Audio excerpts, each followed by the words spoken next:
Hello friends, स्वागत है आपका ओएसजी एकेडमी में। आज हम इस वीडियो में बात करने वाले हैं मैक्रो इकोनॉमिक्स में।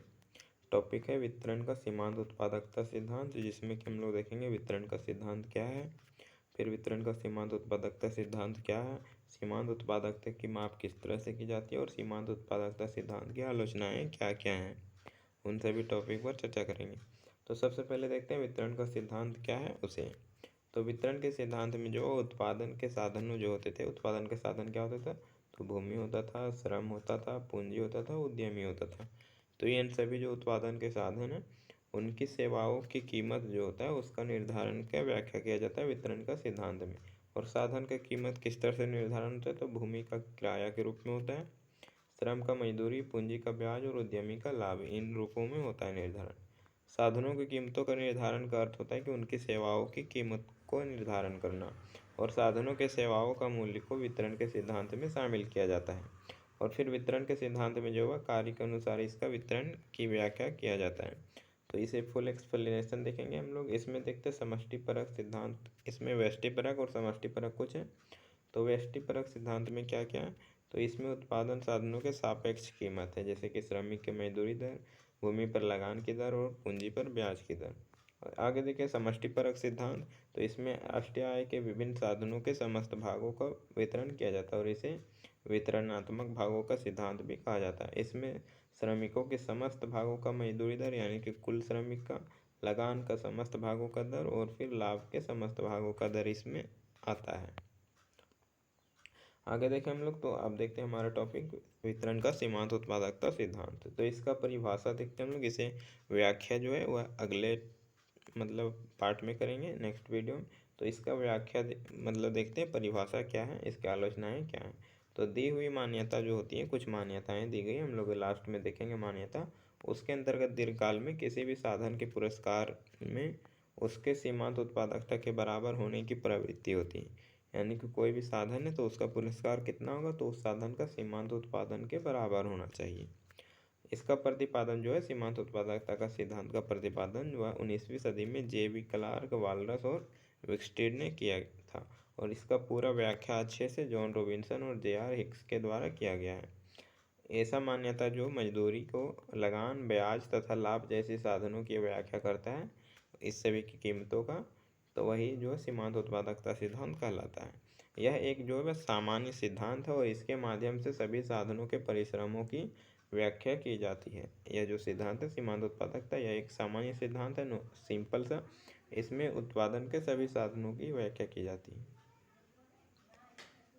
आगे के अन्य साधनों को स्थिर रखकर भी परिवर्तनशील साधन की एक अतिरिक्त जो प्रयोग से कुल उत्पादन में वृद्धि होता है उसे ही सीमांत उत्पादकता कहते हैं हम लोग। सीमांत उत्पादकता क्या है, मार्जिनल प्रोडक्ट। तो यह होता था TPN-1 जो होता था एक अतिरिक्त इकाई के उत्पादन में जो वृद्धि होता है कुल उत्पादन में, उसी को हम लोग कहते थे। इसमें देखें तो उत्पादन के, यहाँ देख सकते हैं आप लोग कि उत्पादन साधनों की कीमतों के निर्धारण के आधार पर सीमांत उत्पादकता है इसका, यानी कि उत्पादन का कीमत निर्धारण इस समय सीमांत उत्पादकता सिद्धांत में सीमांत उत्पादन के अनुसार किया जाता है। और कोई भी फर्म जो है वह साधन को क्या परिश्रम चुकाएगी, यानी कि साधनों को कितना देगी पैसा, तो यह साधन के उत्पादन पर निर्भर करता है। अगर साधन की उत्पादकता बहुत अधिक है तो उसे कीमत ज़्यादा दिया जाएगा, उत्पादकता अगर कम है तो इसका भी कीमत पुरस्कार कम होगा। तो सीमांत उत्पादकता सिद्धांत किसी भी साधन के जो परिश्रम है उनको उत्पादन या फिर कुल उत्पादन में किए गए उनके अंशदान के से जोड़ देता है। और साधन की सीमांत इकाई का जो परिश्रम होता है वह सीमांत उत्पादकता के बराबर होना चाहिए। और उत्पादन के किसी भी साधन की जो है कीमत उसकी सीमांत उत्पादकता पर निर्भर करती है। यहाँ पे उत्पादक सीमांत होगा। आगे की एक साधन के सीमांत उत्पादकता का मूल्य जो है उस साधन, यहाँ पे उस साधन कर लीजिएगा, उस साधन के सीमांत भौतिक उत्पादन तथा पदार्थ की कीमत का दोगुना होता है। आगे देखें तो एक साधन की मांग जो है व्युत्पन्न मांग कही जाती है, जो कि खुद से उत्पन्न होती है। यहाँ देखें हम लोग तो सीमांत उत्पादकता की माप देखते हैं किस तरह से मापा जाता है। तो पहला मापने के लिए कुछ पढ़ना होता है, जो कि पहला है सीमांत भौतिक उत्पादकता, मार्जिनल फिजिकल प्रोडक्टिविटी, जो कि MPP है, जो कि 12वीं क्लास में आप लोग पढ़े होंगे। तो प्रोफेसर जे उल्मर के शब्दों में कहा जाए तो अन्य सब बातें समान रहने पर जो है किसी एक साधन की अतिरिक्त इकाई का प्रयोग करने से कुल उत्पादन में जो वृद्धि होता है उसे ही सीमांत भौतिक उत्पादकता या फिर सीमांत उत्पादकता कहा जाता है।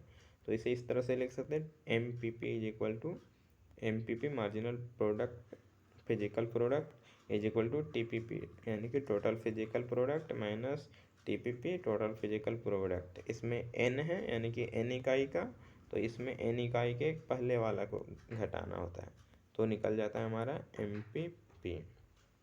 दूसरा सीमांत आय या फिर सीमांत उत्पादकता, आगम उत्पादकता मार्जिनल रेवेन्यू प्रोडक्टिविटी, इसे MRP कहा जाता है।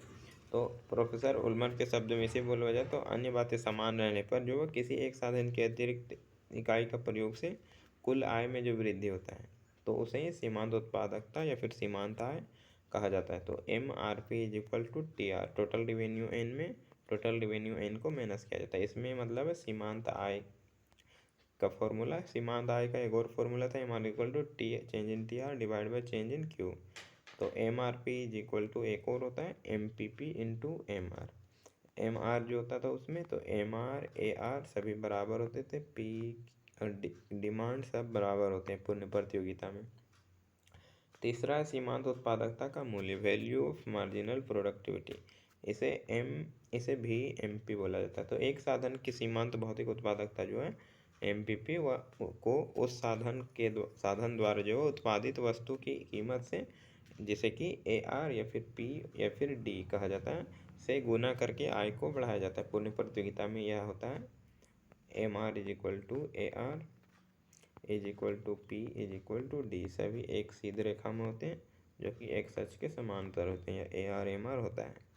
तो उसके सीमांत उत्पादकता का मूल्य जो है MP कहा जाता है। अगर प्रोफेसर फर्गुसन के अनुसार देखा जाए तो एक परिवर्तनशील उत्पादन के साधन की जो सीमांत भौतिक उत्पादकता को संबंधित वस्तु की बाजार कीमत से गुना करने पर सीमांत उत्पादकता के मूल्य को जाना जा सकता है। तो देख सकते हैं MVP is equal to MPP marginal product physical product into AR average revenue, या फिर औसत आगम या फिर वस्तु की कीमत बोल सकते हैं, जो भी बोले एक ही है सभी।